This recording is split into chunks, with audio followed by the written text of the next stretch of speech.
محبت سے کہے ہاں مومنوں،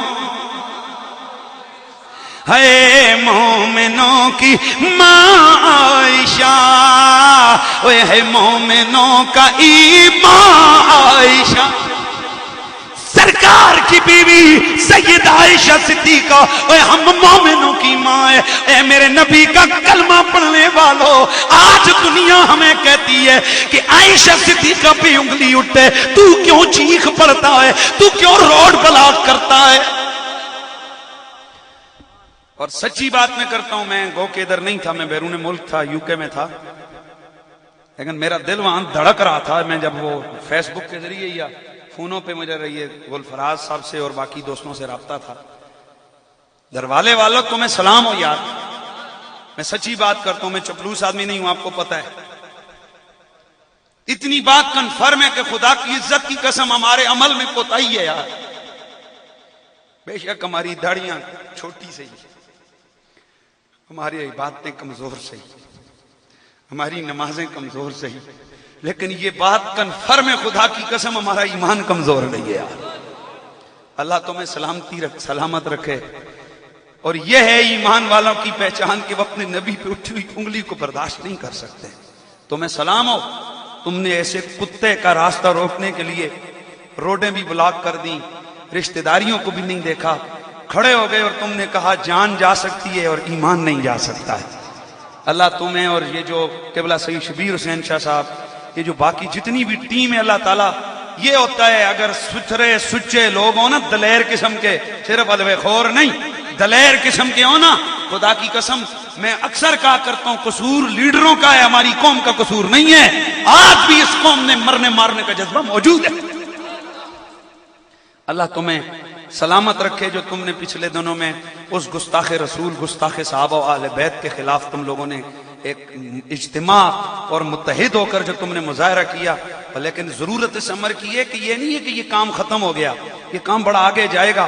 اور میں چاہتا ہوں اور ہم لوگ انشاءاللہ آپ کے ساتھ ہیں، وہ خبیث جو ہے نا اس کو عبرتناک سزا ملنی چاہیے، اور تاکہ وہ آئندہ آنے والی نسلوں کے لیے بھی عبرت کا نشانہ بنے، اور پتہ چلے کہ یہاں اپنی ماں کا دفاع کرنے والے موجود ہیں۔ ہاں، لوگ کہتے ہیں کہ تم نے روڈیں بلاک کیوں کر دی، یہ کیا ہوا، ٹائر جلائے، اے ہوئے لوگ گرمی میں گاڑیوں میں تنگ ہو گئے۔ میں نے کہا او اللہ کے بندے، کوئی تیری ماں کو گالی دے، تیری ماں کے کردار پہ انگلی اٹھائے، تو اپنے سے باہر ہو کر اس کی زندگی چھیننے کی در پہ ہوتا ہے، اس کی رگے جاں کاٹنے کو تیار ہوتا ہے، اور اس کو اپنی غیرت سمجھتا ہے، حالانکہ تیری ماں کی کیا حیثیت ہے۔ اے سن، ارے تجھے اپنی ماں کی گالی گوارا نہیں ہے تو ہمیں صحابہ کی ماں، علی کی ماں، حسن و حسین کی ماں، عمر فاروق کی ماں، عثمان ذوالنورین کی ماں، سارے ولیوں کی ماں، سارے مومنوں کی ماں، عائشہ صدیقہ کی ذات پہ انگلی اٹھنا کیسے گوارا ہو سکتا ہے؟ میرے نبی کی پیاری بیوی، مومنوں کی امی حضرت سیدہ عائشہ صدیقہ، آپ اس حدیث پاک کی راویہ ہیں، مسند ابو شعلہ میں روایت موجود ہے۔ آپ فرماتی ہیں کہ جاء علی، بڑے توجہ سے سننا ہے، جاء علی، حضرت مولا کائنات مولا علی پاک کرم اللہ تعالی وجہ الکریم میرے پیارے آقا کی بارگاہ میں حاضر ہوئے۔ بڑے غور سے میرے آقا کی خدمت میں حضرت علی المرتضی حاضر ہوئے۔ فالتزمہ، میرے آقا نے جناب مولا علی کو پکڑا، فقبلہ، اور میرے نبی نے انہیں چومنا شروع کر دیا۔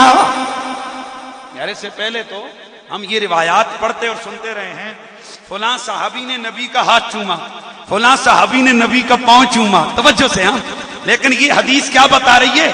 میرے نبی نے مولا علی کو چوما، میرے نبی نے مولا علی کو چوما۔ اور اگلا جملہ سننا، اور میرے آقا فرما رہے تھے فقبلہ، میرے آقا نے انہیں چوما، صرف چوما گی نہیں بلکہ فرمایا بی ابی انت الوحید الشہید، او اکلوتے شہید، او بے مثال شہید علی، تجھ پر میرا باپ قربان ہو جائے۔ میرے نبی پاک فرماتے ہیں علی اور اکلوتے اور وکھرے قسم کے شہید، وحید کہتے ہیں جو انوکھا سا ہو، اور انوکھے قسم کے شہید، اور جا تجھ پہ میرا باپ قربان ہو، اور میں قربان جاؤں نبی پہ۔ ساری زندگی صحابہ یہ پڑھتے رہے، یا نبی اللہ آپ پر ہماری ماں باپ قربان ہوں، اور علی کی شان دیکھو، میرے آقا فرماتے ہیں علی تجھ پہ میرا باپ قربان ہو جائے۔ اسی لیے تو پھر ہم کہتے ہیں کہ اہل نظر کی آنکھ کا تارا علی علی۔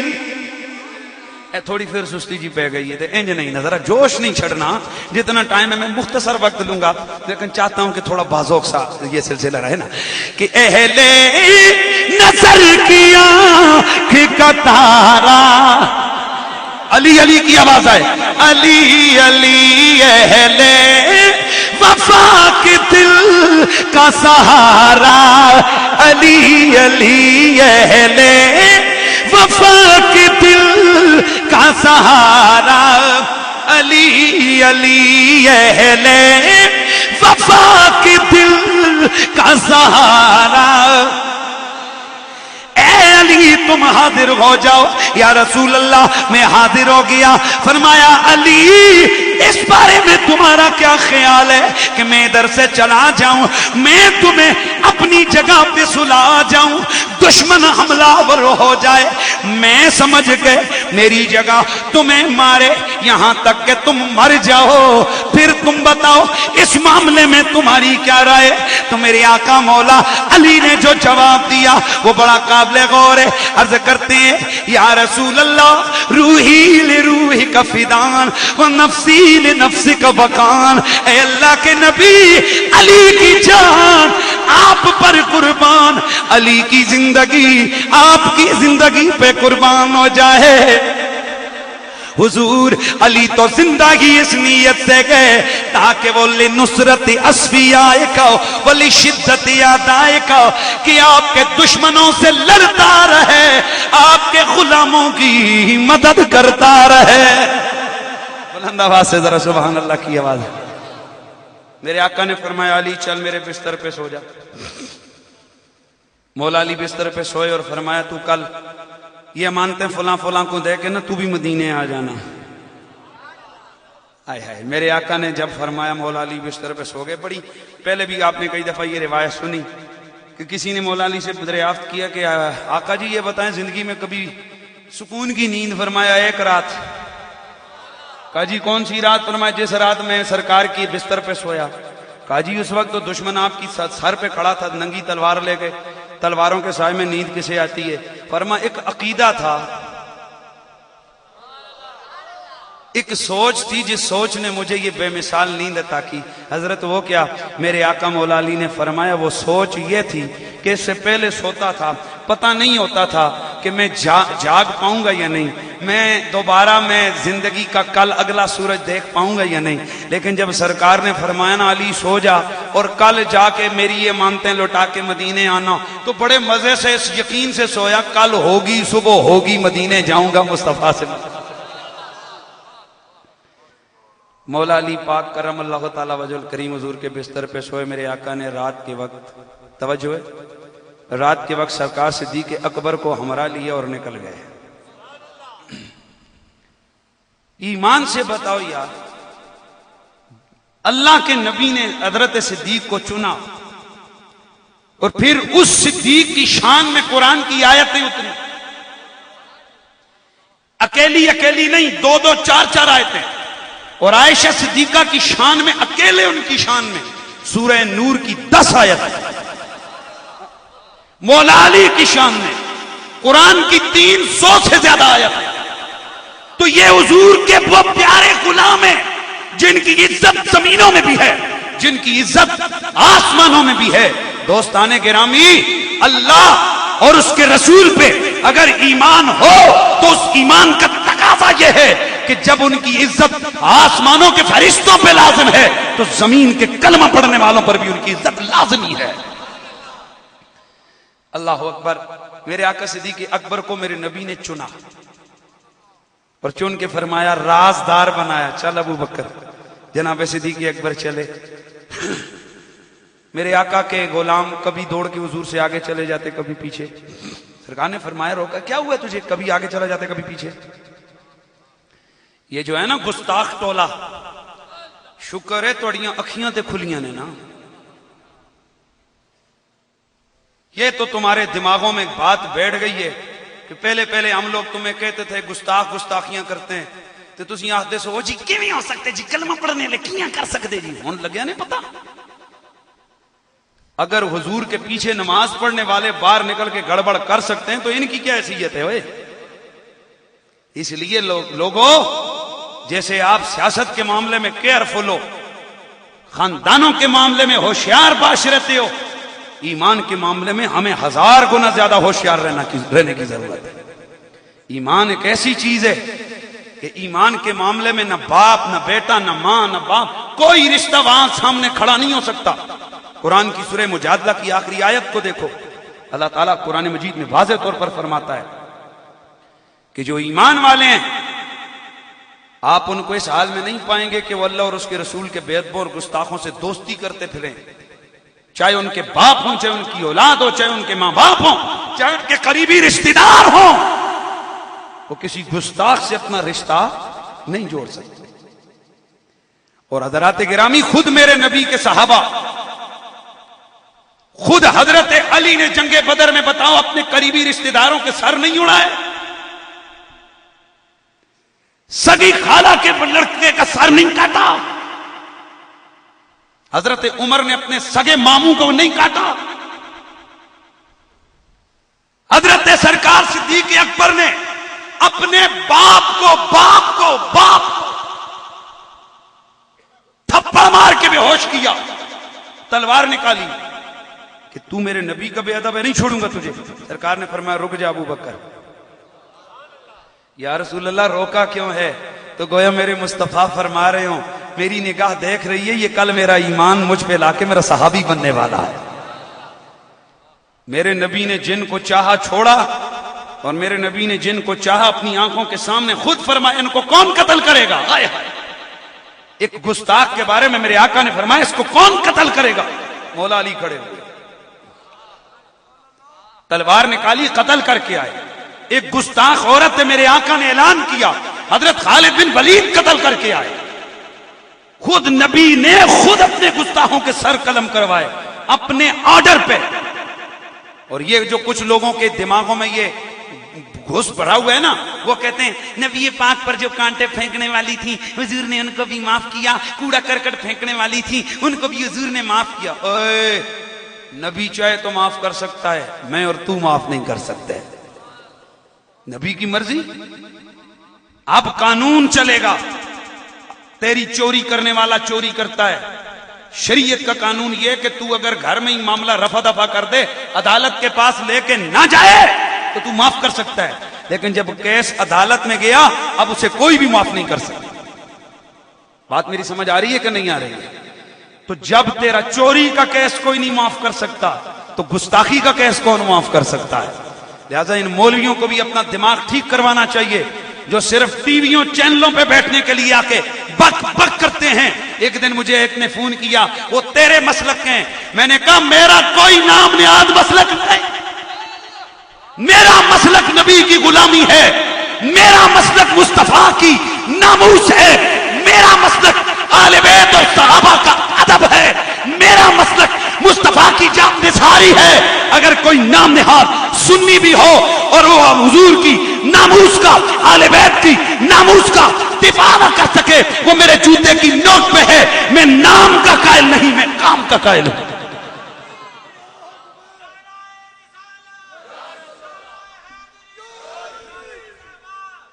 بلند آواز سے نعرہ لگاؤ، شان صحابہ، شان اہل بیت، مقام اہل بیت، شان اصحاب پیغمبر، شان ازواج مطہرات، یہ جان ڈالو اپنے اندر، جذبات رکھو۔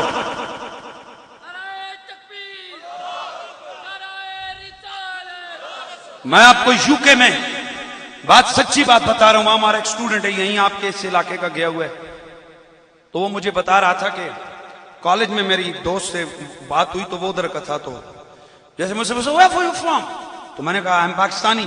تو کہتے میرے سے 2 قدم پیچھے ہٹ کے کھڑا ہوا, تو مجھے اپنی انسلٹ محسوس ہوئی کہ اس نے میری انسلٹ کی ہے یار, اور وہاں اس معاشرے میں یہ انسلٹ جائز نہیں ہے. یہ کہتے ہیں میں نے اس کو کہا تو میرے سے دور کیوں بھاگا, اس میں میری انسلٹ ہے. وہ کہنے لگا میں تیرے سے نفرت کر کے نہیں, میں احتیاط کر کے دور ہوا ہوں کیونکہ تم پاکستانی کچھ بھی کر سکتے ہو. اس نے کہا یار تو کیسے کہتے ہو؟ اس نے کہا جب تم اپنے گورنر کو نہیں چھوڑتے. یار بلند آواز سے کہو نا یار.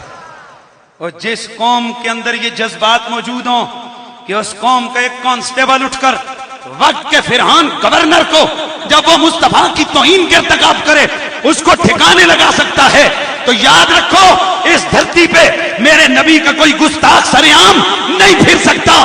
یہ تو شکر کریں وہ لوگ کہ انہیں قانون کا شیلٹر ملا ہوا ہے, کہ قانون انہیں صرف جیل میں بیچتا ہے. ایک صاحب مجھ سے انٹرویو میں کہنے لگے یہ قانون نہیں ہونا چاہیے. میں نے کہا اگر قانون نہ ہونا تو پھر ہر گلی میں, ہر چوراہے میں, ہر گاؤں میں, ہر محلے میں, ہر شہر میں مصطفیٰ کے غلام خود عدالتیں لگائیں گے, خود کیس لڑیں گے, خود جلاد بنیں گے, خود سزائیں دیں گے, اور خود گستاخوں کے گلے کاٹ کے کتوں کے آگے ڈالیں گے.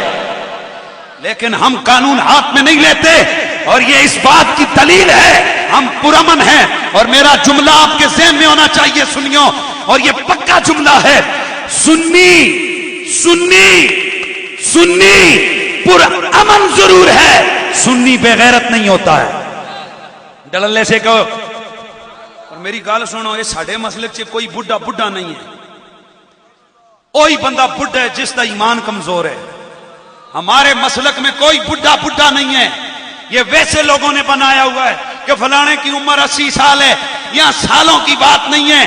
میرے علی شاہ جب مرزا قادیانی کے مقابلے میں نکلا تو اس کی عمر 70 سال کی. کسی نے کہا میرے علی آپ بزرگ ہو, پیر ہو, مصلی پہ بیٹھو, واز کرو, منبر سنبھالو, تمہیں کیا ضرورت ہے یہ میدانوں میں نکل کے مرزا قادیانی جیسے کتوں کو للکارنا. آپ نے اپنے بازو ننگے کیے, آپ نے فرمایا میری رگوں میں مولا علی کا خون ہے, اور علی پاک نے دلیل سے بھی بات سمجھائی ہے اور تلوار سے بھی بات کو سمجھایا ہے. جہاں دلیل کام نہیں آتی وہاں تلوار اپنا کام کرتی ہے. یہی ہمارے لیے مشعل راہ ہے.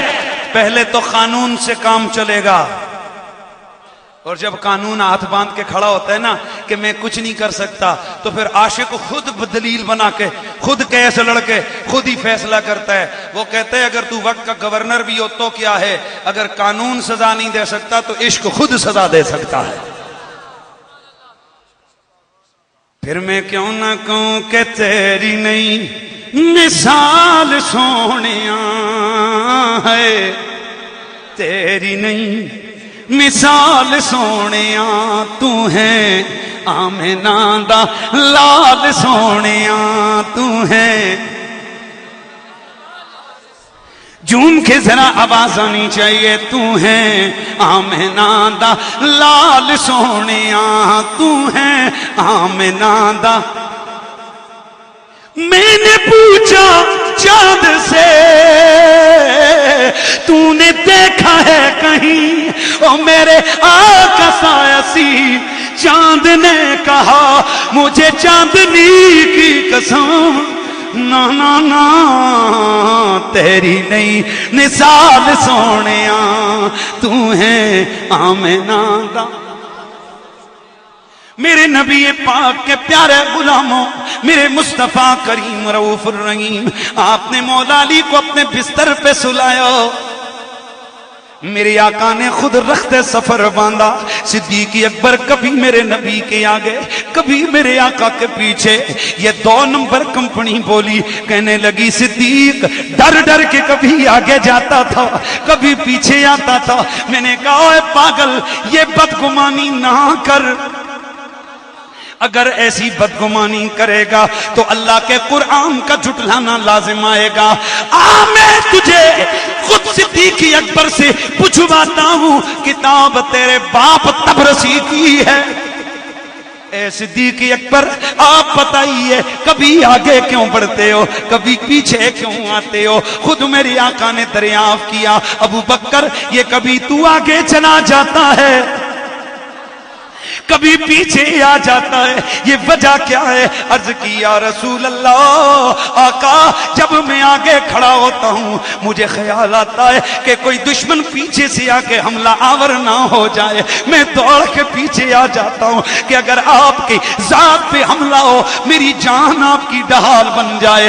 پھر مجھے خیال آتا ہے کہ کہیں آگے سے کوئی دشمن حملہ آور نہ ہو جائے، میں دوڑ کر آگے چلا جاتا ہوں تاکہ اگر آپ پہ وار ہو یا نبی اللہ میرا سینہ اس کی ڈھال ہو، اس لیے میں دوڑ کے آگے آ جاتا ہوں۔ اللہ اللہ یہ میری آقا کا غلام میرے مصطفیٰ کی معیت میں جانب مدینہ جا رہا ہے۔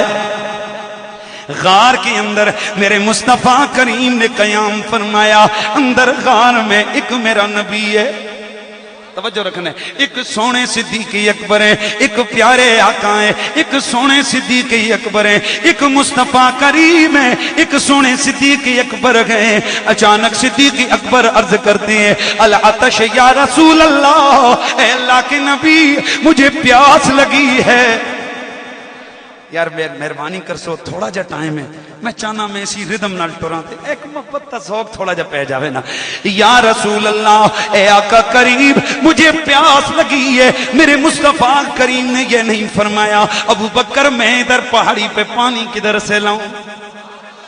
وہ سونا برتن تو تو نے خود اٹھائے ہے، سامان تو تو نے خود باندھا ہے، جب پانی نہیں ہے تو نہیں ہے، میں کدھر سے لے کے آؤں؟ کوئی صدیق اکبر سے پوچھے آقا صدیق جب تمہیں پتا ہے کہ پانی نہیں ہے تو مانگنے کی ضرورت کیا ہے؟ اے مانگنا کیوں؟ کیا مانگنے کا یہاں تقاضا ہے؟ مانگ کیوں رہے ہو؟ تو جواب آتا ہے ارے میں نبی پاک سے مانگ رہا ہوں، مجھے پتا ہے کہ پاس نہیں ہے، لیکن شان اتنی ہے کہ اگر حضرت موسیٰ ایک پتھر پہ ڈنڈا مار کے پانی نکال سکتے ہیں، حضرت سرکار حضرت اسماعیل ایڑی مار کے پانی نکال سکتے ہیں، تو ان کا آقا بھی یہاں مجھے پانی پلا سکتے ہیں۔ میرے آقا حضور نے فرمایا اچھا ابو بکر اگر پانی ضرورت ہے تو جا غار کے دانے پہ چلا جا۔ یا رسول اللہ ابو بکر صدیق کو غار کے دھانے پہ بھیجائے۔ حضرت صدیق غار کے دھانے پہ گئے، وہاں پر کیا دیکھتے ہیں؟ ایک پیارا سا چشمہ پھوٹ پڑا ہے، سفید رنگ کا پانی ہے، اے شہد سے زیادہ میٹھا ہے۔ آپ نے جی بھر کے سیر ہو کے پیا، واپس آ گئے۔ میرے مصطفیٰ نے فرمایا ابو بکر پانی کیسا تھا؟ عرض کی یا رسول اللہ احلو من الاصل و ابید من اللبن و اطیب من المسک۔ اے آمنہ کے چاند، اے یہ پانی شہد سے زیادہ میٹھا تھا، دودھ سے زیادہ سفید تھا، کستوری سے زیادہ خوشبودار تھا۔ آقا میں پی آیا ہوں۔ میرے آقا نے فرمایا ابو بکر کیا تو جانتا ہے کہ یہ پانی کدھر سے آیا ہے؟ آقا یا آپ جانے یا آپ کا رب جانے۔ میری آقا نے فرمایا ابو بکر یہ پانی ادھر کا نہیں، یہ پانی پہاڑی کا نہیں، یہ پانی پتھر کا نہیں۔ ابو بکر تو نے مجھ سے کہا، میں نے رب سے مانگا، اور یہ پانی اللہ نے جنت سے یہاں پر چشمہ جاری فرمایا ہے۔ او میرے آقا آپ ایڑی مار کے نکال دیتے، آپ ڈنڈا مار کے پانی نکالتے، ابو بکر صدیق کو کیوں بھیجا؟ تو گویا جواب آتا ہے اگر میں بھی ایڑی مار کے نکالتا، میں بھی ڈنڈا مار کے چشمہ جاری کرتا تو پتہ کیسے چلتا مقام ذبی کیا ہے، مقام حبیب کیا ہے؟ وہ ذبی اللہ کا مقام یہ ہے وہ ایڑی مار کے پتھر سے پانی نکالتا ہے، اور حبیب اللہ کا مقام یہ ہے اس کے کہنے پر جنت کے چشمے یہاں پہاڑی پہ جاری ہو جاتے ہیں۔ تو پھر میں کیوں نہ کہوں کہ تو شاہ خوباں، تو جانے جانا، تو شاہ خوباں، تو جانے جانا ہے چہرہ ام الکتاب تیرا، تو شاہ خوباں تو جانے جانا ہے چہرہ تو جانے جانا ہے چہرہ ام الکتاب تیرا، نہ بن سکی ہے نہ بن سکے گا، نہ بن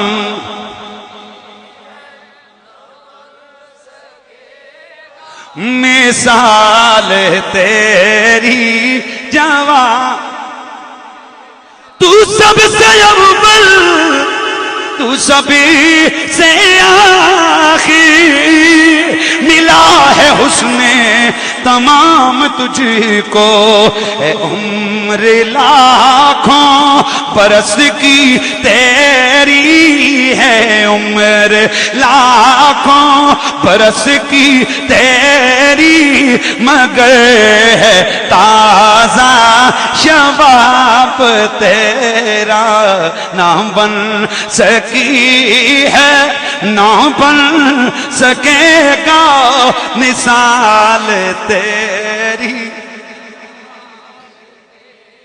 میرے مدنی آقا 3 دن غار میں رہے، 3 دنوں کے بعد میرے مصطفیٰ جانب مدینہ عازم سفر ہوئے، پھر وہ لمحہ بھی آ گیا، میرے آقا مدینے میں چلوگر ہو گئے، لیکن مدینے میں جانے میں وہ جو مرحلہ در پیش آیا اس کو بھی ذرا مد نظر رکھنا ہے۔ ادھر مدینے میں صحابہ پیغمبر کو جب یہ پتا چلا کہ مصطفیٰ مدینے میں تشریف لا رہے گئے، صبح سے لے کے شام تک سارے بچے بوڑھے جوان گھروں کی چھتوں پہ کھڑے ہو کر نعرے بلند کرنے لگے، یا رسول اللہ یا حبیب اللہ، توجہ رہے، یا رسول اللہ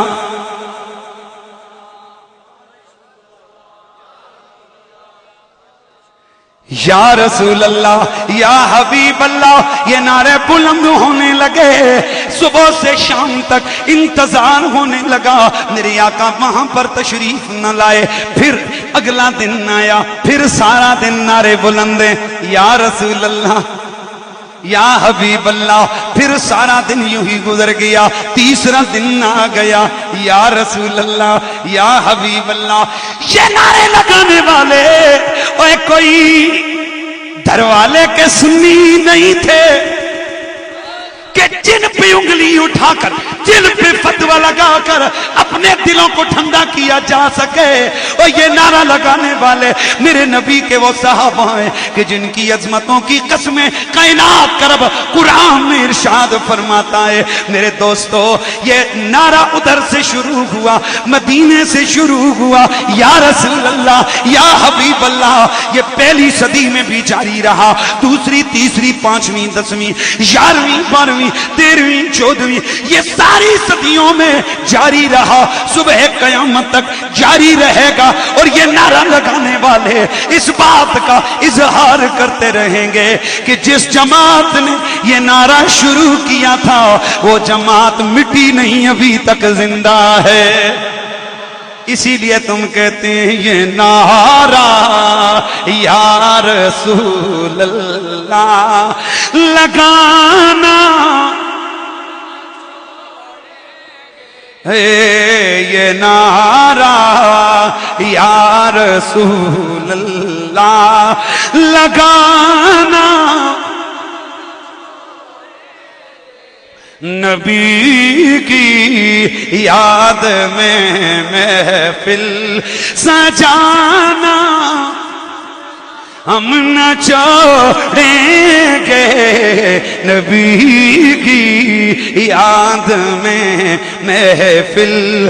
میرے مصطفیٰ کریم کے صحابہ 3 دن نعرے لگاتے رہے، تیسرے دن میرے آقا مدینہ منورہ پہنچ گئے، مدینہ میرے نبی کا پتہ ہو گیا مدینہ میرے نبی کا شہر ہو گیا، مدینہ میرے مصطفیٰ کا ایڈریس ہو گیا۔ ارے یہ مدینہ ہے کون سی جگہ جہاں ڈر کے مارے کوئی گھستا نہیں ہے، جہاں ڈر کے مارے کوئی قدم نہیں رکھتا، اس لیے کہ پورے خطے میں مشہور گئے کہ یہاں کی آب و ہوا ایسی ہے جو ادھر قدم رکھتا ہے وہ بیماریوں میں مبتلا ہو جاتا ہے۔ ادھر میرے مصطفیٰ گئے، میرے آقا کے ہاتھ اٹھ گئے، یا اللہ میرے مدینے کو طیبہ بنا دے۔ یار پیار سے، یار پیار سے، یثرب نام ہے اس شہر کا، میری آقا دعا فرماتے ہیں مولا اس یثرب کو طیبہ بنا دے، اس یثرب کو طیبہ بنا دے، اس یثرب کو شفا بنا دے۔ میرے مصطفیٰ کے ہاتھ اٹھ گئے، میرے رب کی طرف سے وحی آ گئی، او میرے حبیب، او میرے یار، پہلے اس شہر میں آنے والا بیماریاں پایا کرتا تھا، مجھے عزت و جلال کی قسم ہے تیری سانسوں کی برکت سے اب جو جو مدینے میں آئے گا وہ شفا پا کے جائے گا۔ تو پھر میں کیوں نہ کہوں مدینہ، آئے ہائے حضور کی شعر کی بات ہے نا یار، شعر باقی تھوڑے شعر ہیں، وہاں ہے کیا وہ گرمی گرم وہ کیا کچھ چیز نہیں ہے وہاں، لیکن عاشقوں سے پوچھو نا تو میں کہتا ہوں یار کمزور سے کمزور آدمی بھی ہو وہ بھی کہتا ہے کہ یار اور ہاں وہ کسی نے کیا خوب کہا تھا نا کہ دنیا دیا سفراں تو بندہ اک بھی تے جاندا اے، اے بندہ تھک بھی تے جاندا اے، پر سفر مدینے دا ہر بار بڑا سونا، پر سفر مدینے دا ہر بار بڑا سونا، سو رب دی مدینے دا دربار بڑا سونا، مدینہ طیبہ کی وہ بہاریں۔ اچھا حضور نے دعا فرمائی یا اللہ اس شعر کو ہوا ہی نا کہ صحابہ کرام جب گئے تو بیماریوں نے ایسا جکڑا کہ سارے صحابہ بیمار ہو گئے جو حضور کے ساتھ بعد میں ہجرت کر کے وہاں پہنچے۔ یہ کیا ہو رہا ہے؟ طبیبوں نے کہا یہ تو نہیں تھا، یہاں کی آب و ہوا ایسی ہے، یہاں کا بخار لوگوں کو نچوڑ دیتا ہے۔ میرے آقا حضور نے ہاتھ اٹھائے، آقا کا چہرہ کھلا، فرمایا صحابہ تمہیں مبارک ہو، اللہ نے وعدہ کر لیا ہے ہمیشہ کے لیے یہاں سے بیماری دور ہو گئی ہے۔ اچھا اب ذرا میں ایک جملہ آپ کو سمجھانے لگا ہوں۔ حضور کے ایک صحابی ہیں، وہ مدینے کے باہر سے آ رہے تھے ادھر ہی، تو راستے میں ایک بوڑھی انہیں نظر آئی، بڑی بری شکل والی، بکھرے ہوئے پرگندہ بال اور چیخیں مارتی ہوئی جا رہی ہے۔ بڑے آپ حیران ہوئے، متفکر ہو کر حضور کی بارگاہ میں پہنچے، سلام کیا، میرے آقا پہلے ہی مسکرا پڑے، فرمایا بوڑھی کی بات کرنے لگے ہو؟ اس بوڑھی کی بات کرنے لگو؟ جی حضور۔ فرمایا میں نے ہاتھ اٹھائے، رب نے اس مدینے کی بیماری کو اس بوڑھی کی شکل میں متشکل کر کے نکال دیا۔ کچھ لوگوں کی سمجھ میں یہ بات نہیں آتی، وہ جی بیماری کیسے آ سکتی ہے؟ میں نے کہا قرآن پاک کی صورتیں قیامت والے دن شکل میں آئیں گی کہ نہیں؟ اور بھائی حدیث میں آتا ہے کہ شکل میں متشکل ہو کے یہ جو صورتیں ہیں نا یہ قیامت والے دن کھڑی ہو جائیں گی۔ حضور فرماتے ہیں کہ ہر صورت جو بندہ زیادہ، کوئی لوگ یاسین زیادہ پڑھتے ہیں، کوئی سورۃ الملک زیادہ پڑھتے ہیں، یہ صورتیں وہاں متشکل ہو کے کھڑی ہو جائیں گی، یا اللہ اسے ہم جہنم میں نہیں جانے دیں گے، یہ ہمیں پڑھتا رہا ہے۔ حضور فرماتے ہیں یہ صورتیں شفاعت کریں گی اور پڑھنے والے قاریوں کو بخشوا کے جنت میں لے جائیں گے۔ تو یہ نبی کی طاقت ہے۔ اور پھر میں آپ کو، مجھے گلفراز صاحب کہہ رہے تھے کہ آپ نے جناب معراج کے والے سے بھی بات کرنی ہے، تو اس میں آپ کو بتاؤں کہ میرے نبی پاک رحمت کونین کو جب بلانے کے لیے جبریل امی آئے تو آقا فرماتے ہیں جبریل نے مجھے لٹایا، مجھے لٹا کے میرا سینہ کھولا، شک کیا، جاگ رہے تھے حضور، فرماتے میرا دل نکالا، ثم اتیت بطست من ذهب مملوء ایمانا، ایمان سے بھری ہوئی ایک تھالی لے کے جبریل آ گئے. بلند آواز سے یار کس کی بھری ہوئی تھالی؟ او بھائی جی ایمان بھی تھالیوں میں آتا ہے. کوئی چاول تھوڑیں گے جو تھالیوں میں کھائیں گے. تو میرے استاد گرامی حضور قبلہ پیر سید حسین الدین شاہ صاحب آپ نے جب یہ حدیث پاک پڑھائی تو آپ نے فرمایا یہ نبی کی طاقت ہے, وہ غیر متشکل کو متشکل بنا سکتے ہیں اور متشکل کو غیر متشکل میں تبدیل کر سکتے ہیں. اور دلیل یہ دی کہ نبی پاک رحمت کونین صلی اللہ تعالی علیہ وسلم نے ایک دن حضور کے غلام حضرت سیدنا ابو ہریرہ بارگاہ رسالت میں حاضر ہوئے. میرے آقا نے فرمایا ابو ہریرہ کچھ سوال. عرض کیا آقا جو بات سنتا ہوں وہ بھول جاتی ہے. میرے آقا نے فرمایا اچھا ہاتھ اٹھائے یا اللہ ابو ہریرہ کو علم سمجھ بوجھ اور قوت حافظہ عطا فرما. یہ کہہ کہ میرے نبی نے ہاتھ پھیرا اور حضرت ابو ہریرہ سے فرمایا چادر بچھا. حضرت ابو ہریرہ نے چادر بچھائی. میرے نبی نے وہ ہاتھ اٹھا کے ان کو پھیر کے جیسے کوئی چیز پکڑ کے ڈالتے ہیں چادر میں پھینکی. حضرت ابو ہریرہ نے اس کو لپیٹ کے اپنے سینے سے لگایا. فرماتے خدا کی قسم وہ دن اور یہ دن جو بات سنتا ہوں وہ کبھی بھول ہی نہیں ہے. کچھ لوگوں کو یہ سمجھ نہیں آتی یہ پیر بیعت کرنے تو چادراں کیا پکڑانے. یار گل نہیں سمجھے. کئی دفعہ ہوتا ہے کہ ہاتھ پکڑاتے ہیں نا, کئی دفعہ ہوتا ہے کہ وہ جی بیعت تو نہیں معاہدے نا چادر پکڑانی. میں آخیا اے تیری سمجھ سے گل نہیں آنی. یہ اللہ والوں کا کمال ہوتا ہے. چاہیں تو وہ فیض اشاروں میں دے دیتے ہیں, چاہیں تو فیض چادروں میں ڈال کے عطا فرما دیتے ہیں, چاہیں تو فیض خالی ہاتھوں میں. ہاں اللہ اکبر. اور یہ میرے مصطفیٰ ہیں جو اعلیٰ حضرت امام اہل سنت امام احمد رضا فرماتے ہیں کہ خدا کی ساری نعمتیں ہیں ان کے خالی ہاتھ. ہاں بظاہر تو ہاتھ خالی ہیں لیکن کائنات کی ہر نعمت حضور کے ہاتھ میں ہے, وہ جسے چاہیں وہ عطا فرما دیں. تو میرے آقا نے علم دیا چادر میں ڈال کے. اب صحابی رسول کو یہ کوئی پوچھے اللہ کے بندے حضور نے فرمایا چادر بچھا تو تم سوال تو کر دیتے کہ یا رسول اللہ میں نے کوئی پیسے نہیں لینے چادر میں ڈلوا کے, یہ سونا نہیں لینا, یا میں نے چاول یہ گندم نہیں لینی, میں نے علم اور حافظہ مانگنا ہے. اور حافظے چادروں میں نہیں آتے ہیں. لیکن صحابی کو پتا تھا یہ مزاج مصطفیٰ ہے, وہ چاہیں تو بغیر متشکل کو متشکل کر دیں اور متشکل کو غیر متشکل کر دیں. اس لیے تو میرے مصطفیٰ کریم نے اپنے صحابی کے لیے ایک چھوٹا سا ڈھیر لگا ہوئے. میرے آقا نے دعا فرمائی, فرمایا تول کے دیتا جا. دیکھنے والے کہتے ہیں 5 من بھی وزن نہیں ہوگا, لیکن تولنے والے نے 80 من تولا. پھر دیکھ کے کہتے ہیں جتنی ڈھیری پہلے لگی تھی اتنی ڈھیری ابھی بھی موجود تھی. یہ حضور کی بارگاہ کا کمال ہے. میرے دوستوں میں عرض کر رہا تھا میرے مصطفیٰ کریم مدینہ منورہ میں پہنچ گئے. مدینے کی ساری مٹی شفا بن گئی. ایک دن میرے نبی کے صحابہ جنگ سے میدان جہاد سے واپس آئے, شہر مدینہ میں داخل ہونے لگے. انہوں نے اپنے منہ کے آگے چہروں کے آگے کپڑے ڈھانپ رکھے تھے اپنے گرد سے بچنے کے لیے. نقاب الٹ رکھے تھے. میرے آقا نے فرمایا نقاب الٹ دو, نقاب ہٹا دو, چادر ہٹا دو. یا رسول اللہ گرد آ رہی ہے. میرے نبی پاک نے فرمایا صحابہ اے یہ میرے شہر مدینہ کی مٹی ہے, اس مٹی کو اللہ نے شفا والا بنایا ہے. مدینہ مدینہ مدینہ مدینہ ہمارا مدینہ. دل کی آواز ہے مدینہ مدینہ ہمارا مدینہ. ہمیں جانو دل سے ہے پیارا مدینہ, ہمیں جانو دل سے ہے.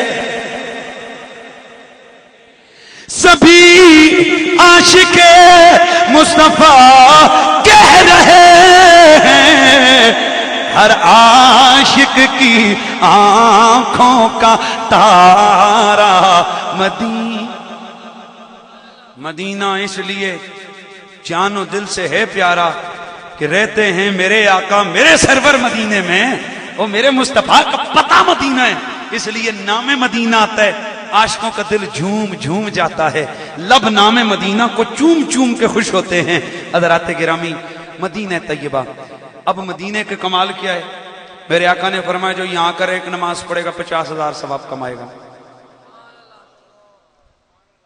مکے میں جو ایک پڑھے گا 1,00,000۔ یہ بڑی بحث ہے محدثین میں کہ افضل مدینہ ہے کہ مکہ، افضل مدینہ ہے کہ مکہ، بڑی بڑی دلیلیں ہیں، لیکن دی اینڈ یہ ہے جذب القلوب الی دیار المحبوب کے اندر حضرت محدث دہلوی نے لکھا کہ جو حضور کی قبر کا ٹکڑا ہے یہ اللہ کے عرش سے بھی افضل ہے، یہ پوری کائنات سے افضل ہے۔ بہت بڑا جملہ کہہ رہا ہوں، ہاتھ اٹھا کے دل سنبھال کے دماغ حاضر رکھ کے جواب دینا ہے۔ نبی کے مزار کا ٹکڑا، نبی کی قبر کا ارد گرد سرکار کی قبر کا ٹکڑا اللہ کے، اونچا بولو یار، اللہ کے عرش سے بھی افضل، کعبۃ اللہ سے بھی افضل، زمین سے بھی افضل، جنت سے بھی افضل، آسمان سے بھی افضل، لامکان سے بھی افضل، کل کائنات سے افضل، سدرہ سے افضل، جنات عدن سے افضل، جنات نعیم سے افضل، جنات فردوس سے افضل، کائنات کے ہر ٹکڑے سے، کائنات کے ہر علاقے سے میرے نبی کی قبر منور کا وہ ایریا افضل ہے۔ اے صدیق اکبر کی شان کا اندازہ کرنے والوں ذرا سنو، میرے مصطفیٰ نے ابو بکر کو مزار میں ساتھ سلا کے بتا دیا ہے ابو بکر وہ ہے جو آج جنتوں سے بھی اعلیٰ جنت میں قیام فرمائے۔ اب آپ اندازہ لگائیں کہ جسے میرے نبی نے ساتھی بنایا ہے، آئے ہائے آئے ہائے، جو لوگ مدینے گئے نا انہیں پتا ہے کہ جیسے ہی حضور کے قدموں میں پہنچے بندہ کہتے ہیں السلام علیکم یا رسول اللہ، تو جی بندے دا پتر ہوئے ادھر 3 قبروں کے نشان موجود ہیں۔ ہاں کسی سے پوزائر جو جاتا ہے، جیسے احرام کا طریقہ آ گیا، میں ایک دن بابے نو تکیا تے بابا اچھل اچھل پیا نسے، پتہ نہیں آجی گڑے گڑے ہاتھ چکو نہ تسی ہن چکن نہیں لگے ہو شرمانا، اور عمرے کے نہ کیتین نصیر صاحب ہاتھ چاہو نا بسم اللہ، یہ نہ پتا جی ہن میں جواب نہ ہے تو لوگ آکسن اچھا نہیں، لیکن آتا ہے نہیں ماشاء دوڑے تھے یہ ننگے کری تھے، دوڑے سی انج کری تھے۔ یہ حالت اس وقت ہوتی ہے جس ویلے بندہ عرصہ کرسا وچ ماریا ہوئے، عرصہ کرسا سمجھنے ہو اے اپنی بولی بولی نا میں اے پریشانی وچ ہوئے نا تے نسنا ہوئے تے چادر ادھر دی ادھر، آئے ہائے آئے ہائے۔ ہوا کچھ یوں کہ میرے مصطفیٰ کریم اور صحابہ کرام نے کعبہ شریف کے باہر پہنچے تو سب نے سر جھکائے ہوئے اللہ کا خوف،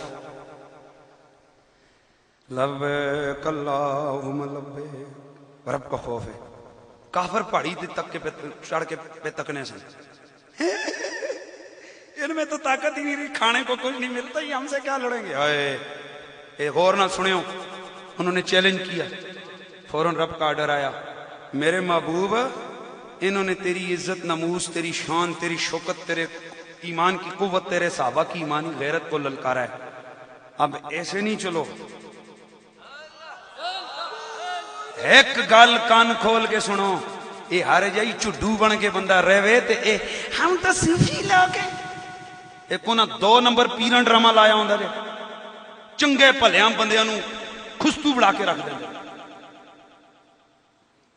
ایک دن ایک پیر کے پاس ہم لوگ گئے، ہم نے کہا تیرے بڑے بڑے پیر ہیں، بڑے بڑے مرید ہیں، بڑے بڑے رولے ہیں، تو لاکھوں روپیہ جناب والا محفلوں پہ لگاتا ہے، بندے کا پتر بن، حضور کی ناموس کا مسئلے پر ہیں، ہم آستانوں کے لوگ ہیں، ہم تو اللہ کا ذکر اور رسول کی محبت پھیلاتے ہیں۔ میں کہ تیری جی محبت ہمارے نا بندہ 2 تپے، یہ تیری محبت ہے؟ وہ بھائی حضور چل رہے تھے عاجزی سے، صحابہ کو کیا لگے کہ سینہ تان کے ٹرو، لیکن جب شان رسول پہ انگلی اٹھی نا، رب نے کہا محبوب بے شک میرا گھر ہے، اس گھر کے اندر آکڑنا منع ہے، ویسے ہی زمین پہ آکڑنا منع ہے، لیکن جب دشمن کا معاملہ، جب گستاخ کا معاملہ آ جائے، وہاں سر جھکا کے نہیں، وہاں سر اٹھا کے چلتے ہیں، وہاں سینہ تان کے چلتے ہیں، وہاں دلیری سے چلتے ہیں، وہاں پر اپنا سر اٹھا کے چلتے ہیں، وہاں غیرت سے چلتے ہیں، وہاں بوڑھا بھی ہو وہ اپنا سینہ دکھاتا ہے، کہتے ہو گستاخ میں کلمہ پڑھنے والا ہوں، میں بزدل نہیں ہوں، میں طاقت والا ہوں۔ سارے لوگ وہاں سینہ تان کے لبیک اللہم اسی طرح ٹرتے ہو، اور بھائی بولو ایسے ایسے کر کے۔ میرے آقا جب چلے نا تو سرکار کا کندھا ننگا ہو گیا، ایویں ہوتا ہے نا جی، بندہ توڑے کندھا ننگا ہوا۔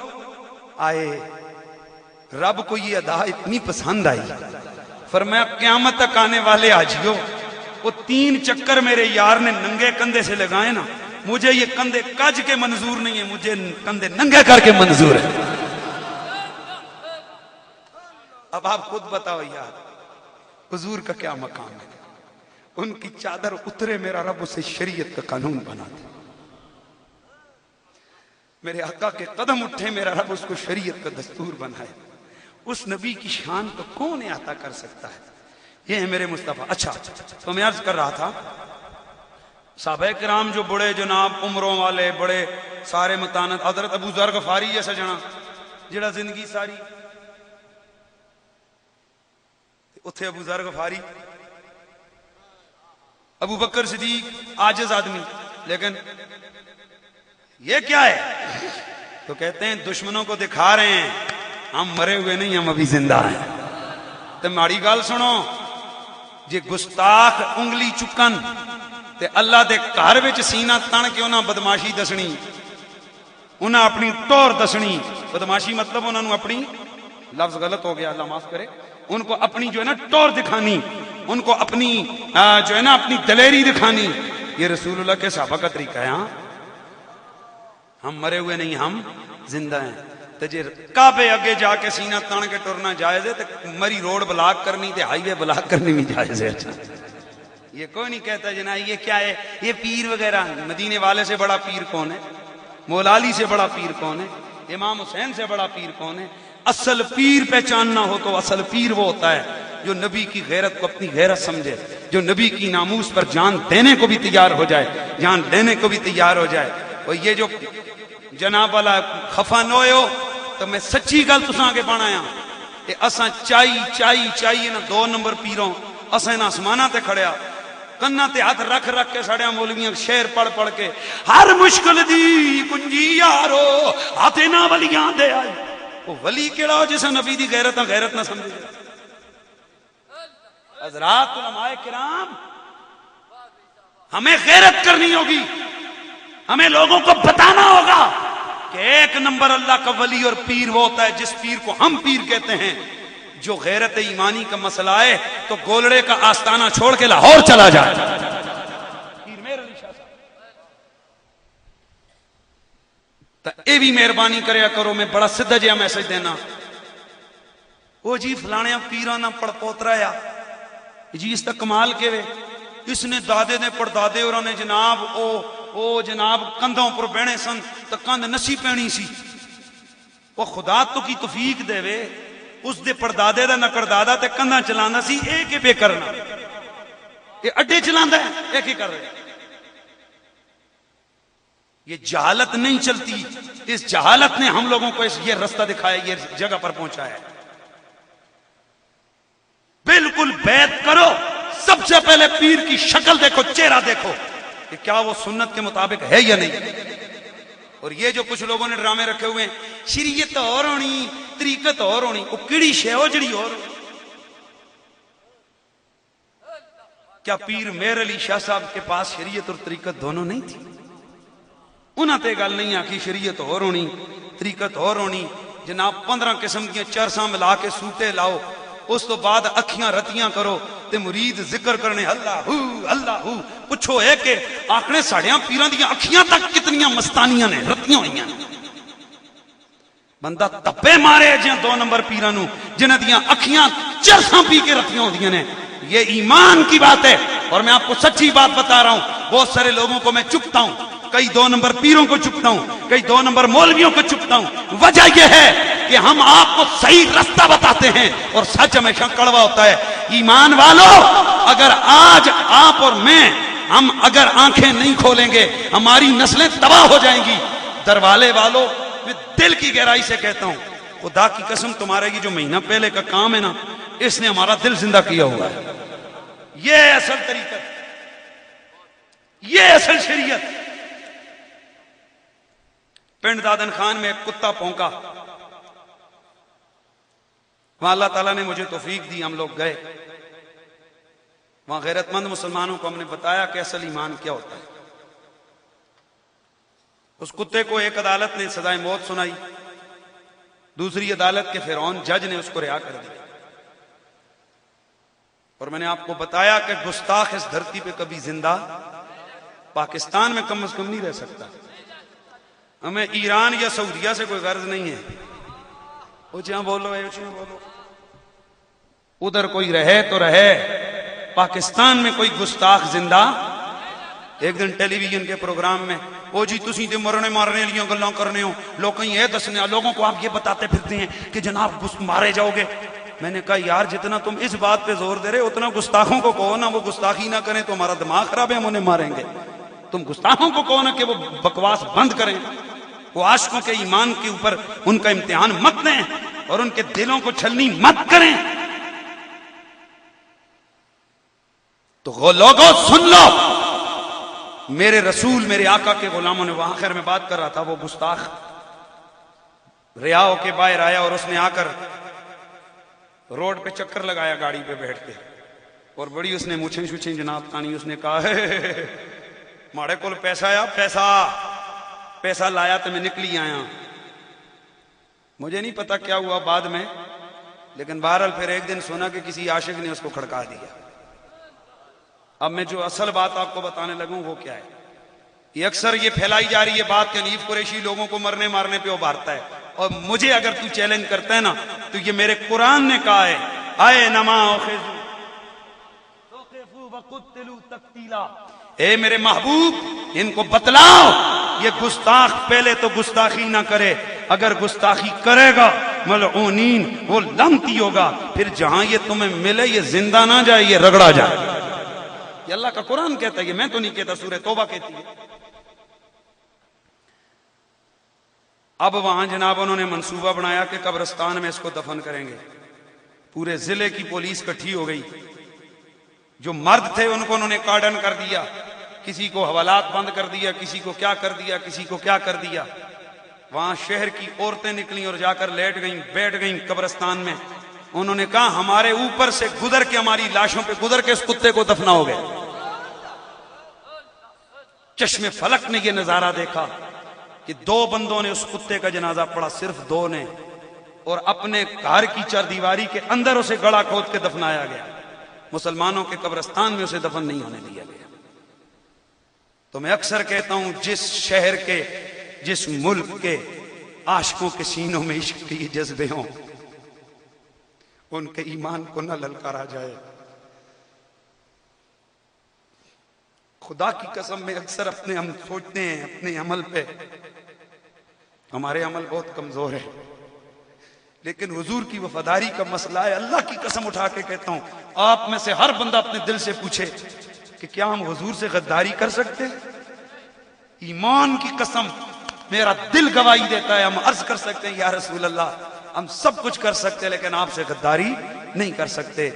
غیرت سے جیو، غیرت سے زندگی گزارو، اللہ تعالیٰ غیرت والوں کو پسند کرتا ہے. میں ایک بار پھر آپ کو آپ کی غیرت ایمانی کو سلام پیش کرتا ہوں کہ آپ نے اس ملعون، اس گستاخ کا راستہ روکا. اور ہم یہ سمجھتے ہیں کہ یہاں کسی مسلک کا چکر نہیں، وہاں گستاخ کا معاملہ ہے، اور اس گستاخ کی حمایت میں جو بھی کھڑا ہوگا ہم سمجھیں گے وہ بھی اس کے ساتھ کا برابر کا شریک ہے. کیا آپ اس بات کو میرے ساتھ تائید کرتے ہیں؟ اس بات کی بھائی بولیے، ذرا ہاتھ اٹھا کے کہیے. جو بھی اس گستاخ کا ساتھ دے گا اس کے ساتھ کا گستاخ شمار کیا جائے گا. ہم یہی سمجھیں گے کہ اس کے ایمان پر یہ گستاخی کی گئی ہے. انشاءاللہ وہ گستاخ کے پھر کردار تک پہنچے گا. تو میں نے جو آیت پڑھی تھی اس کو اختتام کی طرف لا رہا ہوں. میرے مصطفیٰ مدینے گئے، میرے آقا مدینے طیبہ پہنچے. پیچھے سے جو میرے مصطفیٰ کریم کے جان نثار صاحب آئے جو مکہ مکرمہ میں رہ گئے تھے، انہوں نے کعبۃ اللہ کو پکڑ کے غلاف پکڑ کے دعائیں کرنا شروع کر دی. اور میں ایک بات اور مسئلہ بتا کے بات کو ختم کرتا ہوں. میں ایک مسئلہ عرض کر دوں. میں پہلے عرض کر رہا تھا کہ شہر مکہ حضور کی وہ جو جگہ ہے وہ ساری کائنات سے افضل. کعبۃ اللہ کا جو ایریا ہے یہ مدینہ شہر سے افضل، شہر مدینہ شہر مکہ سے افضل، اور شہر مکہ واقعی ساری دنیا سے افضل ہے. یہ شرعی مسئلہ ہے. اب اس میں محدثین نے بحث کی ہے کہ مدینے میں رہنا زیادہ فائدے والا ہے کہ مکے میں رہنا. اپنی اپنی تمنا ہے. کوئی کہتے ہیں کہ حرم کی اذانیں سن رہا ہوں، کوئی حرم کی اذانیں، زمزم کے پانی کے ساتھ کھجوریں، سعی صفا و مروہ، طواف کعبۃ اللہ، لمس حجر اسود، نوافل حتیم کعبہ، لمس مقام ابراہیم کو بڑا پیرارٹی دیتے ہیں. اور کوئی کہتے ہیں کہ یہ ساری اپنی جگہ افضل باتیں ہیں پر مدینہ مدینہ ہے. آئے اس میں ایک آپ کو چھوٹا سا محدثین کا آپس کا ٹاکرا، یہ ٹاکرا وہ والا نہیں ہے، یہ محبت والا ٹاکرا ہے. کچھ اہل محبت نے کہا کہ شہر مکہ افضل ہے. دلیل یہ دی کہ وہاں پر لاکھ ثواب ہے ایک کے بدلے کا. ایک نیکی کرو کتنا، اور مدینے میں ایک کرو تو اچھا بولو، اس لیے افضل ہے. لیکن اگلی گل تو شاید پتہ نہیں، مکہ شریف ایک گناہ کرو تے کٹوتی بھی کتنی. اور بولو نیکی کرو تے لاکھ نیکی، گناہ کرو تو لاکھ گناہ لکھے جاتے ہیں. تے مدینے گناہ کرو تے ایک، یار بلند آواز سے یار، اور نیکی کرو تو 50,000. یہ دلیل دے کہ حضرت امام سبکی رحمت اللہ تعالی علیہ وہ فرماتے ہیں مانا کہ وہاں مکے میں ریشو زیادہ ہے پر مہنگائی بھی تو زیادہ ہے نا، وہاں کٹوتی بھی تو زیادہ ہے نا. بھائی بات سنو میری، مزہ تے تائیں ہن جنا ایک جاوے انگلینڈ، تھوڑی تنخواہ کتنی دئی؟ وہ آکھے جناب ماڑی تنخواہ 1000 پاؤنڈ ہے. تو بندہ ضرب دے کہ 1000 پاؤنڈ 1,70,000 روپیہ، اوہ اتنی تنخواہ. تے نال اے بھی تے سوچے کہ اتنے روٹی بھی تے 1 پاؤنڈ دی 1 روٹی ہے تے 170 روپے دا 1 پاؤنڈ، تے روٹی ایک کتنی ہوئی 170 دی. ذرا کٹوتی بھی تے تکو نا. ہاں اے مزے کماؤ اتھے کھاؤ اتھے. توجہ ہے نا، مزہ تو تب ہے نا کہ مکے کی کمائی ہو مدینے کی کٹائی ہو، پھر تو مسئلہ آ رہا ہے. لیکن یہاں معاملہ یہ ہے کہ مکے میں ایک ایک قدم پہ آزمائش ہے، ایک ایک قدم پہ تمہیں احتیاط ہے. ارے ٹھوکر لگی حرم کی آداب ہے، کسی کو تکا لگا لاکھ کٹوتی، ہاں کبوتر ڈر کے اڑا لاکھ کٹوتی، ذرا سا کسی کو پریشانی ہو گئی لاکھ کی کٹوتی. اتنے کمائے نہیں جتنے شامی صاحب بنا کے چلے گئے ہو. لیکن مدینے میں کیا ہے، آئے ہائے سبحان اللہ، گناہ کرو تو 1 لکھا جا رہا ہے اور نیکی کرو تو 50,000 لکھی جا رہی ہے. آئے ہائے مدینے دی ٹھنڈی ہوا اللہ اللہ، مدینے دی ٹھنڈی. تو مدینے میں جب سارے میرے آقا کے صحابہ پہنچ گئے نا، تو جو پیچھے مکہ کے غلام تھے، مکہ میں رہنے والے، انہوں نے کیا کیا؟ مکہ مکرمہ میں میرے آقا کے جو صحابہ تھے انہوں نے کعبۃ اللہ کا غلاف پکڑا، کعبے کا غلاف پکڑ کے دعائیں شروع کر دی. یا اللہ اس مکے سے نکال، یا اللہ مکیو کڑ، یا اللہ مکیو کڑ. توجہ ہے او نبی کے غلاموں، لکھاں نیکیاں پہیاں کٹ دیاں نے، 2.5 لاکھ نمازوں کا روزانہ کا خسارہ ہے، ساری نعمتیں ادھر، زمزم ادھر، سب کچھ ادھر. تو میں آپ کو بتا رہا تھا کوئی کس چسکے میں جاتا ہے کوئی کس میں نا. میں قسم اٹھا کے اپنی اپنی کوئی فتوہ نہ لاوے تو لاوے تاں بھی ایڑے فتوے اسی چل گئے ہیں، ایڑے فتوے جو کہ ساڑھے کو لائدہ سا ہے نا. میں تو یہ کہا کرتا ہوں کہ عاشقوں کا مزاج یہ ہوتا ہے کہ آب زمزم بھرے آیاں، پیار سے آنا، اب زمزم پرے آیا حج داتے بہانا سی ویکھن مدنی دا کر آیا ویکھن مدنی دا کر آیا حج داتے بہانا سی ویکھن سونے دا کر آیا عاشقوں کا مزاج یہ ہے وہ میرے نبی کے مدینے کی تمنا میں جاتے ہیں. میرے دوستو یہ مزاج نیا مزاج نہیں ہے, یہ مزاج نبی کے صحابہ کا مزاج ہے, یہ مزاج محبت مصطفیٰ کی صحابہ کا ہے. جب میرے مصطفیٰ مکہ سے مدینے گئے میرے نبی کے صحابہ نے غلاف کعبہ پکڑا اور یہ دعا شروع کر دی, یا اللہ اس مکہ سے نکال, مکہ سے نکال, مکہ سے نکال. او نبی کے غلاموں 2.5 لاکھ نیکیوں کا خسارہ صرف نمازوں کے حوالے سے ہے. زمزم ادھر ہے, صفا مروہ ادھر ہے, عرفات ادھر ہے, منا ادھر ہے, مزدلفہ ادھر ہے, مقام ابراہیم ادھر ہے, حجر اسود ادھر ہے, اے مقام ابراہیم ادھر ہے, اے نیکیوں کی کثرت ادھر ہے. تم مدینے جانے کی دعائیں کر رہے ہو, یہ کیا ہے؟ تو جواب آتا ہے تیری نظر کعبے پہ ہے, ہماری نظر کعبے کے کعبے پہ. یہاں پر سب کچھ موجود ہے لیکن آمنہ کا چاند جو مدینے چلا گیا ہے. چل آزم اٹھے چل چلیے جتھے یار دیانا جانا ہے. او چل آزم اٹھے چل چلیے جتھے یار دا آنا جانا ہے. اس بستی اندر کی رہنا جتھے سجنا پانچے اندھیرا ہے. تو میرے آقا کے صحابہ نے مدینے کے لیے دعائیں کی اور دعا کیا کی؟ یا اللہ ادھر سے نکال وجعل لنا من لدنک ولیہ وجعل لنا من لدنک نصیرا. اپنی بارگاہ میں سے ایک حمایتی عطا کر اور ایک مددگار عطا کر. سارے محدثین اس بات پہ متفق ہیں کہ مددگار سے مراد نبیوں کا تاجدار ہے. تو بتاؤ کعبے کا غلاف پکڑ کے اگر نبی کو مددگار کہو, یار ایسے نہیں, آپ میرے گھر ڈھیلے پر گئے. آخری جملہ ہے میرا. کعبے کا غلاف پکڑ کے اگر نبی کو مددگار صدیق اکبر کے سارے ساتھی کہیں, صحابہ کہیں تو شرک نہیں ہے.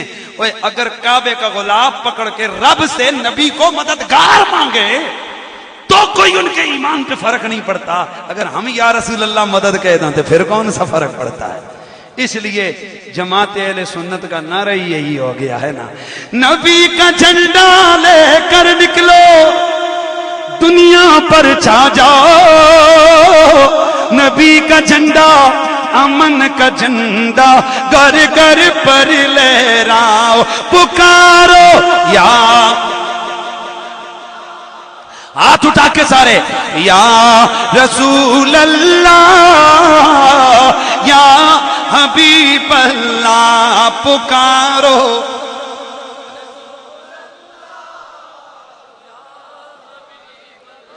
عاشق ہیں جو پاک نبی کے ان کو لے کر ساتھ چلو.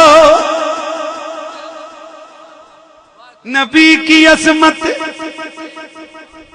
توجہ, نبی کی عظمت کے گن گاؤ ہاتھ میں ڈالے چلو.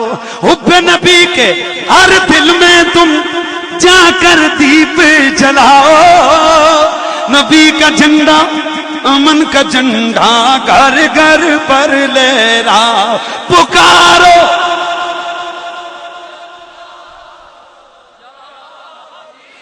دشمن ہیں جو پاک نبی کے, دشمن ہیں جو مولا علی کے, دشمن ہیں جو آل نبی کے, دشمن ہیں جو ہر ایک ولی کے, ان کو مار کے دور کرو. صنم کدے ان بے ادبوں کے سارے چکنا چور کرو. صنم کدے ان بے ادبوں کے سارے چکنا چور کرو. عشق نبی کے ہر دل میں تم جا کر دیپ جلاؤ. نبی کا جھنڈا امن کا جھنڈا، نبی کا جھنڈا امن کا جھنڈا، گھر گھر پر لہرا پکار۔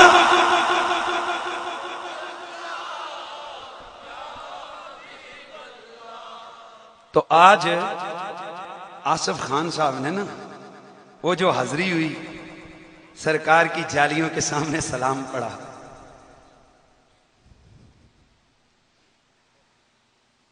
ہر آدمی اللہ کرے، میں تو قسم اٹھا کے کہتا ہوں جب بھی حاضری کا موقع ملا میں نے یہی دعا کی، یا اللہ نبی کے ہر غلام کو یہاں آنے کی توفیق عطا کر۔ ہزار غم لے کے جاؤ، بندہ یہاں پر کتنے سوچتا ہے، قسم سے شمار کر کر کے لے کے جاتے ہیں، یہ بھی عرض کرساں، یہ بھی عرض کرساں، یہ بھی کہیں گے، یہ بھی کہیں گے، یہ بھی کہیں گے، آئے ہائے۔ وہ ایک عاشق کیا خوب کہتا ہے، حضرت جبریل کا آنا جانا اور ہے، پر طالب و مطلوب کا ملنا ملانا اور، اے سوالے چل مجھے تو روبرو سرکار کے، اے سوالے چل مجھے تو روبرو سرکار کے، داستاں اپنی زبان سے اپنی سنانا اور ہے۔ اپنی زبان سے وہاں سنانا ہی اپنا مزہ آتے ہیں، لیکن یقین کرو جی جب بندہ وہاں جاتا ہے نا ایسے ایسے ٹھنڈ پڑتی ہے، جیسے بچہ چیخ رہا ہوتا ہے، ادھر ماں اس کو دل سے لگاتی ہے سب بھول جاتا ہے، بس تھوڑی سی تھپکی لگاتی ہے وہ چپ کر جاتا ہے، اور جب وہ چیختا ہے تو بندہ کہتا ہے تے 10 دڑے چپ ہی کوئی نہیں ہونا، ادھر ماں سینے سے لگاتی ہے، ٹھنڈا ہو جاتا ہے۔ قسم اللہ کی بڑے دکھ لے کے بندہ جاتا ہے، پر جب وہاں جا کے کھڑا ہوتا ہے یوں لگتا ہے سب کچھ قبول ہو گیا ہے۔ تو خدا کی قسم اٹھا کے کہتا ہوں ساری زندگی کی نعمتیں ایک طرف، حضور کے روزے پہ کھڑے ہو کے حضور کی بارگاہ کے ایک آنسو کا قطرہ نکلے وہ درد اور وہ لذت ایک طرف ہے، اس لذت کا کیا کہنا۔ اوے اللہ کے دربار میں کوئی کمی ہے یار؟ اور میں آپ کو بتاؤں انسان کوشش کرے تو وہ قبول کر ہی لیتے ہیں، اللہ کرتا ہے۔ اور یہاں پیسے کی بات نہیں ہے، ویزے کے چکر بھی نہیں ہے، میں نے کئی ارب پتیوں کو دیکھا ہے، نہیں موقع ملتا تو آج تک نہیں ہے، اور میں نے کئی ریڑی لگانے والوں کو دیکھا ہے، ہاں تڑپ مدینے کی ہے تو جناب والا سرکار نے بلا لیا ہے۔ تو یہ آصف صاحب اور ان کی فیملی پہ بڑا کرم ہوا، کیا وہ صدائیں، کیا وہ ہوائیں، کیا وہ برکتیں، کیا وہ راحتیں، کیا وہ عشق، کیا وہ آہیں، ان کا کون شکر ادا کر سکتا ہے۔ انہوں نے آج کی یہ محفل اس لیے منعقد کی کہ چلو وہ تو وہاں شہر مدینہ دیکھ کے آئے، یہاں آپ لوگ سنیں، یہاں اس آبادی والے حضور کا ذکر سن کے ان کے دل بھی خوش ہو جائیں۔ تو میں سمجھتا ہوں کہ حضور کا وہ فرمان کہ جس نے ایک مومن کا دل خوش کیا اس کو اللہ تعالیٰ 10 عمرے ادا کرنے کا ثواب عطا کرے گا۔ دوستو اس طرف بھی ہمیں غور کرنا چاہیے کہ ہمیں لوگوں کی صرف دکھ کا باعث نہیں بننا چاہیے، لوگوں کی خوشیوں کا باعث بننا چاہیے۔ یہ زندگی پتہ نہیں کتنے دنوں کی ہے، کب سانس نکل جائے، کب ہوا کا غبارہ پھٹ جائے اور انسان اگلے جہاں چل پڑے۔ اور جب یہ روح نکلتی ہے یہ اتنا بے قیمت ہو جاتا ہے کہ اپنا سگا پتر 4 گھنٹے بھی گھر میں رکھنا گوارا نہیں کرتا، وہ فوراً قبر کھود کے کہتا ہے ابا جی کو دفن کرو۔ یہ ایک نظام قدرت ہے۔ تو اس لیے زندگی ایسی ہو کہ محبت میں گزرے، عشق میں گزرے، اطاعت میں گزرے۔ اللہ تعالیٰ آصف بھائی اور ان کے سارے اہل خانہ جو وہ برکتیں سمیٹ کے آئے، اللہ کرے اللہ ان برکتوں کو سنبھال کے رکھنے کی توفیق عطا فرمائے۔ اور میں خود چاہ رہا تھا کہ میں آپ علاقے میں جاؤں اور وہ جو تحریک کے حوالے سے اس گستاخ نبی کے آل بیت اور صحابہ کے گستاخ نے جو حرکت کی اس حوالے سے جو آپ لوگوں کا کردار ہے، ان دوستوں کا، یہ علماء کرام کا، سید شبیر حسین شاہ صاحب، ان کی ساری ٹیم کا، تے کلا جنا کلا ہی ہوندا ہے، مولوی پیچھے تسی نہ ہو تو کی کرے گا ہو؟ یہ آپ لوگ کھڑے ہوتے ہیں، یہ اس طرح کے جوان غیرت مند، تو تب جناب، اور دروالے والوں تم پہ ہمیں مان ہے۔ میں نے پیچھے ایک دفعہ واقعہ ہوا تھا تو میں نے 2-4 جگہ کہا، میں نے کہا مجھے پتہ لگ گیا ہے کہ یہ غیرت والے لوگ ہیں اور دین اور مسلک پہ یہ کھڑے ہونے والے لوگ ہیں۔ تو انشاءاللہ ہماری یہ دین کی محبتیں جاری اللہ پاک رکھے، اللہ تعالی ہمیں اس ایمان اور عشق کے جذبے کو سنبھال کے رکھنے کی توفیق عطا فرمائے۔ بہت سارا وقت گزر چکا، آپ نے بھی یہاں بیٹھ کے مجھے برداشت کیا، اللہ تعالیٰ ہمارا یہاں آنا بیٹھنا سننا سنانا قبول و منظور فرمائے۔ وآخر دعوانا ان الحمدللہ رب العالمین۔